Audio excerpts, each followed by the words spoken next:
Gara-gara hamil malah ditinggal suami. Welcome to teman jalan. Buat nemenin kalian di jalan. Bagi semua pasangan yang menikah, mayoritas sih, punya anak itu adalah suatu hal yang benar-benar dinanti-nantikan. Nah, gimana ceritanya sih kok bisa ini kehamilan yang dinanti-nanti pas perutnya udah melendung gede, justru malah suaminya milih buat pergi. Aku wanita 22 tahun, gak lagi percaya kalau aku mencintai suamiku, pria 24 tahun. Ketakutanku ditinggal butuh Oke. Untung aku udah 30-an ya. Apa bedanya? Kami nikah 2 tahun yang lalu. Awalnya tuh kerasa luar biasa banget. Terus aku hamil. Selama masa kehamilanku, aku merhatiin kalau suamiku tuh lebih sering chatting sama teman-teman perempuannya. Kenapa ya, aneh banget. Terus kolom search di IG-nya tuh penuh banget sama nama-nama perempuan yang dia kenal sebelum hubungan kami. Aku gak keberatan sih kalau dia ngelihat cewek lain selama dia gak ngelakuin apa-apa. Tapi tetap aja itu nyakitin aku secara emosional. Karena pada saat itu aku lagi hamil di akhir trimester ketiga. Jadi aku tuh gak ngerasa cantik. Tapi setelah bayinya lahir, semuanya baik-baik aja selama 2 bulan pertama. Sampai akhirnya ada salah satu teman perempuannya yang ngirim aku screenshot dari HP-nya. Itu suamiku ngomong ke dia, I love you. Cewek itu gak suka sama suamiku yang kayak gitu, tapi emang mereka deket. Hal itu bener-bener ngancurin hatiku. Beberapa tahun berikutnya, sekarang udah hampir 1 tahun sejak aku ngelahirin. Dan kami udah berdebat hampir tiap hari. Suamiku nggak pinter jadi seorang ayah. Dia tuh ngebiarin aja gitu anak kita tuh teriak. Dia juga nggak suka waktu aku nyuruh dia buat merhatiin anak. Biar aku bisa pergi selama sejam aja. Atau ya biar aku bisa ngelakuin pekerjaan rumah deh. Suamiku nyalain semuanya ke aku. Dia nyebut aku dengan nama-nama sebutan lah. Kadang-kadang ya membaik, tapi aku tuh gak tahan lagi. Aku udah gak cinta sama dia seperti dulu lagi. Maksudku, ya aku masih cinta sama dia, tapi kayaknya lebih ke arah keinginanku buat diinginin lagi sama dia. Kita bahkan udah gak pernah lagi ngomong I love you. Aku juga udah gak pengen berhubungan seks sama dia. Tapi beberapa hari yang lalu, ya kita tetap sih ngelakuin itu karena suamiku terus-terusan minta. Aku udah nanya, apa kita bisa pergi ke terapis pasangan dulu gitu. Kalau emang dia gak mau pergi bareng, paling gak kita nemuin terapisnya terpisah deh. Tapi suamiku tuh bener-bener gak mau. Dia sangat gak percaya sama terapi. Aku udah nyoba buat ngenalin hobi baru buat kita lakuin bareng, tapi dia gak mau ninggalin rumah. Karena katanya sih kerjaannya tuh udah nguras mental. Jadi dia lebih milih buat main game aja. Aku gak tahu apa aku harus pergi. Aku pengen banget bisa bahagia dan ngerasa dicintai lagi. Aku benci ngerasa kayak aku tuh seorang ibu yang nyebelin buat anakku. Aku udah gak lagi punya perasaan yang kuat ke suamiku yang udah memperlakukanku seperti sampah. Kalau kayak gitu alasannya gak mencintai mah wajar banget. Siapa yang masih bisa cinta gak sih udah ngelaluin kayak gitu? Iya, lagi hamil gede malah ngomong love you ke cewek lain. Kebetulan cewek lainnya gak ada rasa, makanya dilaporin ke dia istrinya. Lah, kalau ke cewek yang lain gimana? Berarti udah masuk selingkuh gak sih cowok ini? Masuk selingkuh kalau menurutku ya. Ini ada komen. Sebagai orang dari luar kehidupanmu yang baca ini, aku berpikir, gimana bisa sih? Kamu gak tahu kalau kamu tuh harus pergi atau enggak? Jelaslah 100% kamu tuh harus pergi. Jadi coba deh jelasin deh ke kita-kita yang gak ngerti ini alasan kenapa kok kamu ngerasa kamu mungkin gak usah pergi. Menurutku ya cobalah bikin list gitu. Alasan kenapa kamu harus stay.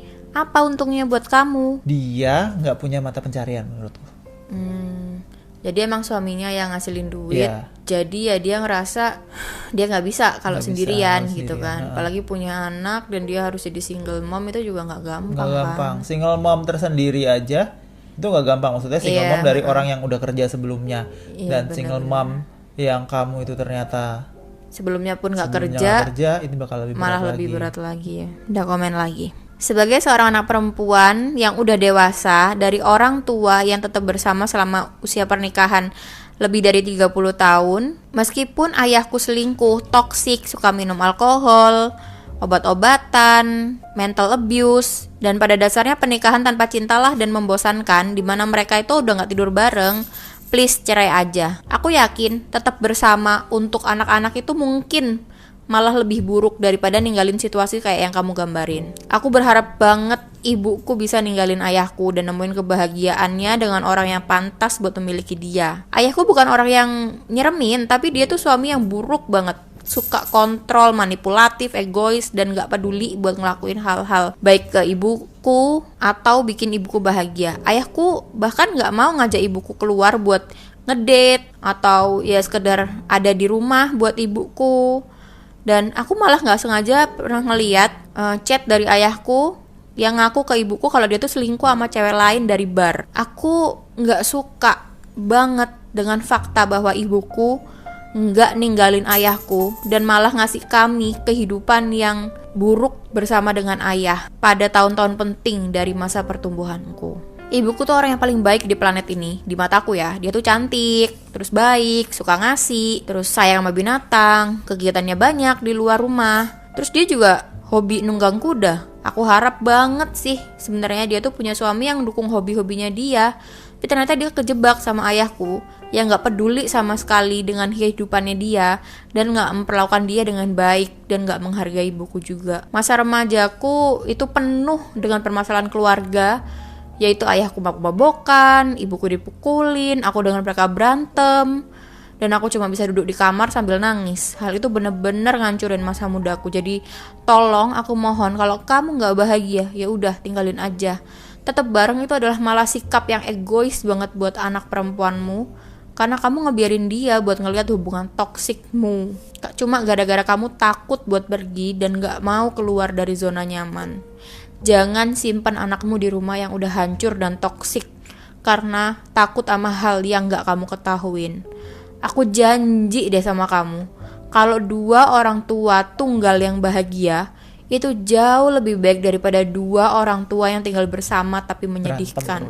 Gila. Tapi ini sangat close to home sih. Aku ngerasa kalau di rumah tangga orang tua aku juga kayak loveless marriage gitu sih.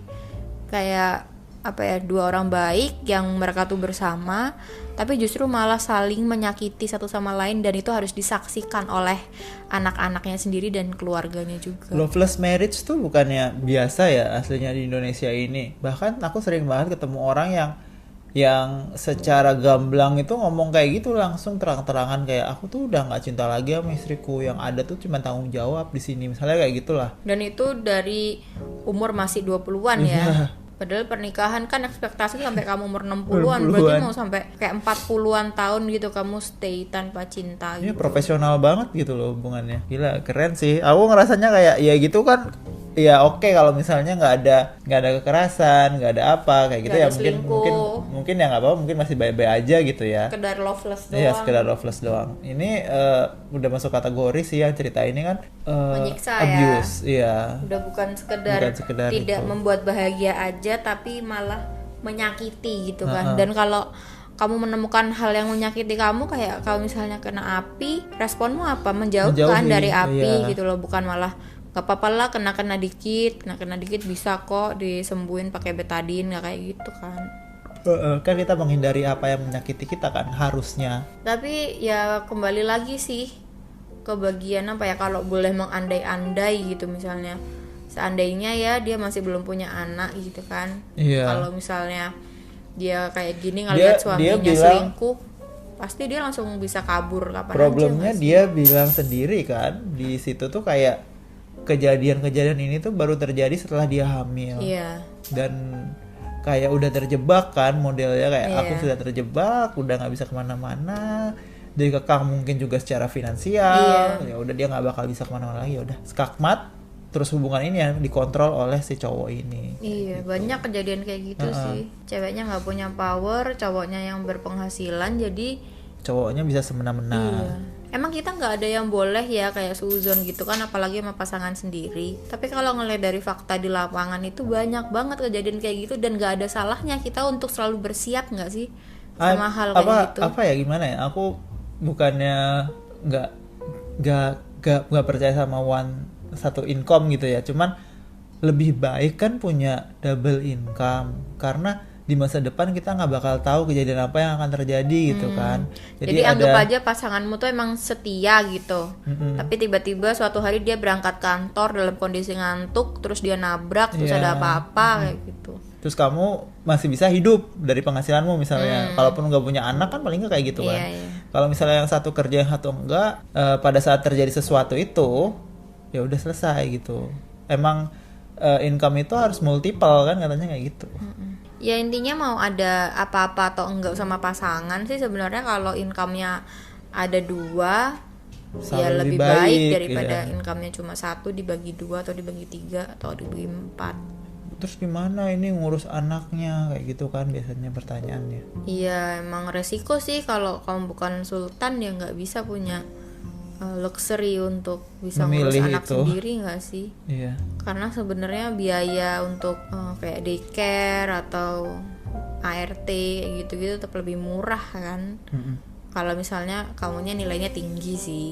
Walau ya nggak boleh iri juga, di luaran sana emang banyak cewek-cewek yang bisa jadi ibu rumah tangga dan kehidupannya baik-baik aja, tetap bisa beli rumah, beli mobil dan suaminya uangnya banyak kayak gitu-gitu. Memang ya ada-ada aja, cuman kan ya kalau emang ternyata kamu nggak bisa nyampe ke situ dalam sisi finansial ya nggak bisa nuntut ke siapa-siapa nggak sih? Iya benar. Kalau ngelihat tetangga itu lebih banyak duit, itu ya udah emang duit dia lebih banyak. Yang kamu bisa lakuin itu cuman kamu kontrol pengeluaranmu sama kamu kontrol pemasukanmu kayak gitu. Dengan cara ya bekerja sebanyak-banyaknya. Kalau misalnya satu kepala nggak cukup untuk menghidupi ya kamu harus 2 kepala. Nggak bisa berharap dari langit tiba-tiba kejadian itu berubah. Terus satu kepala cukup untuk ngidupin 4 orang, 5 orang. Atau gitu. Misalnya separah-parahnya, misalnya bener-bener nggak bisa kalau misalnya cerai dari suami, berarti kalau misalnya kamu cerai dari suami terus kamu terpaksa banget harus nitipin anakmu ke ortumu misalnya, atau dititipin ke kakakmu mungkin yang lebih mampu atau kayak gimana supaya kamu bisa kerja dan bisa ngasilin duit lebih banyak, terus kamu nanti tinggal kirim uang ke anak kayak gitu, ya mungkin bisa jadiin salah satu opsi. Atau kalaupun nanti gugat cerai ke pengadilan kan juga bisa gugat biaya anak kan bulanan kan juga bisa tetap, jadi suaminya tetap bertanggung jawab buat ngasih buat anak, jadi kamu tinggal kerja untuk dirimu sendiri. Okay, I think that's all for today. See you tomorrow. Bye bye.